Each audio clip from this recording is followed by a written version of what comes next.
Aren't you scared to watch the news right now? There are airstrikes, there's USA, Strikes were a spectacular military success. there's Iran, there's China, there's Israel. This is a battle, that we have to assure is won. For a long time, we didn't fight with real weapons.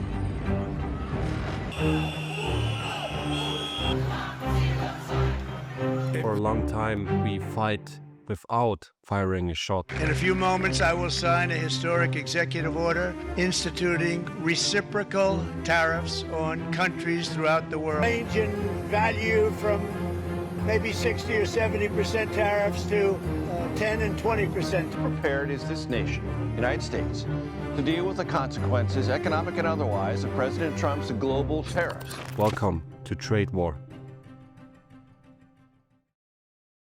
A trade war is a kind of economic combat.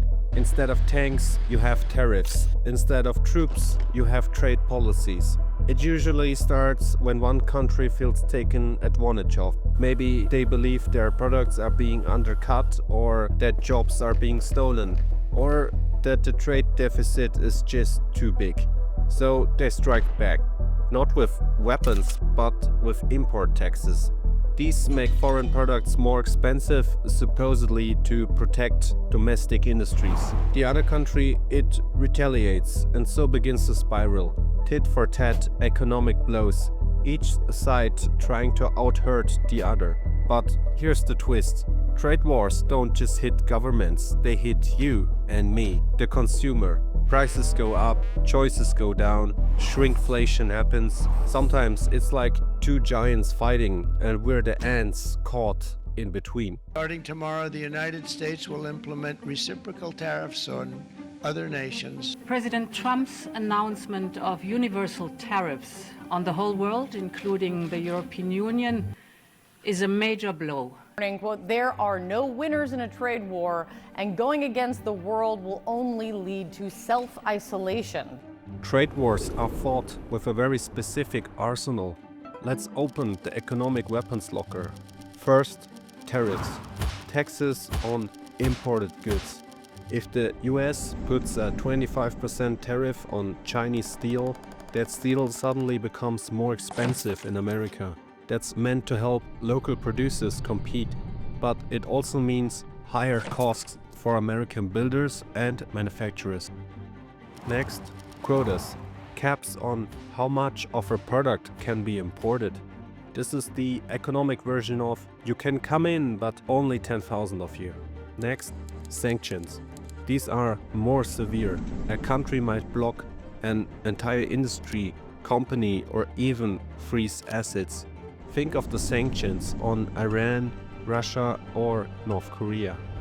In the digital age, blocking access to key technology is a powerful move. When the US banned chip exports to China, it wasn't just business, it was strategy. Next, subsidies. Giving money to a domestic industry to help them outcompete foreign rivals.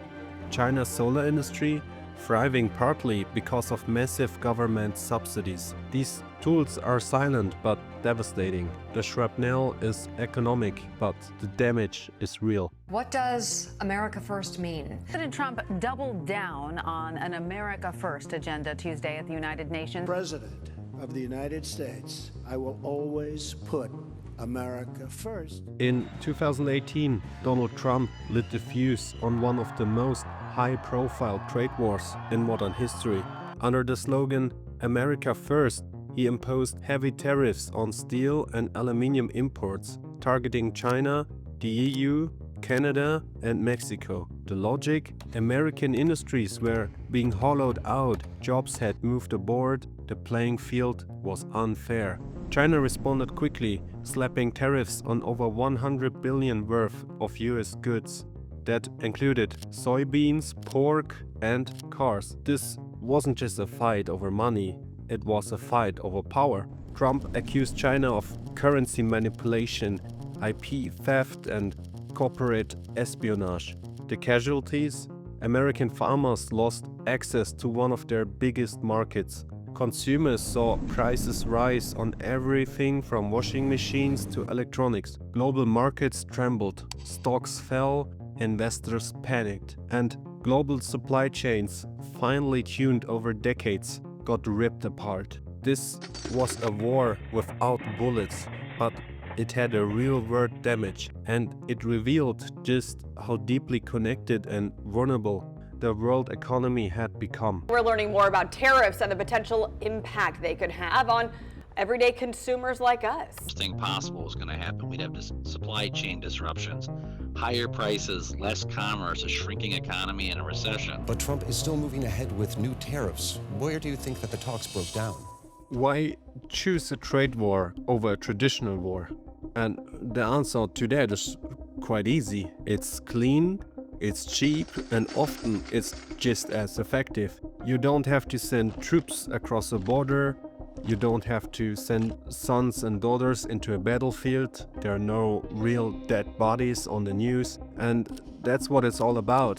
It's about your reputation. And with a trade war, you can disrupt an enemy's economy, pressure their political leadership, and undermine their global standing. And while you do all your damage in your trade war, you can still attend global summits and shake hands in public. Trade wars are plausibly deniable. You can say it's just policy, just protecting our workers or our industries. But make no mistake, it's a warfare in disguise. And if you push hard enough, the other side might just bend or break. President of the United States will speak with Chinese leader Xi Jinping very soon to discuss this ongoing trade war. The US and China have agreed to significantly decrease tariffs on goods being sold between the two economies. China paid us a lot of money. No other president got anything from China, not 10 cents. And I got hundreds of billions of dollars. When we talk about trade war, of course, we talk about US and China, but this isn't the only battlefield. There are economic skirmishes happening everywhere. In 2020, after Australia called for an investigation into COVID's origins, China responded by crushing Australia's wine and barley exports with massive tariffs. Coincidence? Not likely. The European Union, on the other hand, isn't throwing tariffs at America, but it's doing something just as aggressive, hitting Google, Apple and Meta with multi-billion-dollar fines and regulations. A digital trade war in slow motion. And of course, US versus Russia. After the invasion of Ukraine, the West launched a full-blown sanctions campaign. Banks blocked, oil restricted, tech exports banned. It wasn't boots on the ground, but it was economic blitzkrieg. These aren't isolated incidents. There are signs of a world where economic conflict is replacing physical war. This is what power looks like in the 21st century. And the next global war, well, it might not be fought on land, sea or air, but across balance sheets, spreadsheets and shipping routes. Thank you so much for tuning in. This was the video about trade war. How do you fight a war without firing a shot? I hope you liked it. Leave us a comment below, subscribe to our channel, like the video, or maybe tell us what we can do better next time. And appreciate you tuning in, and I will see you around. Peace.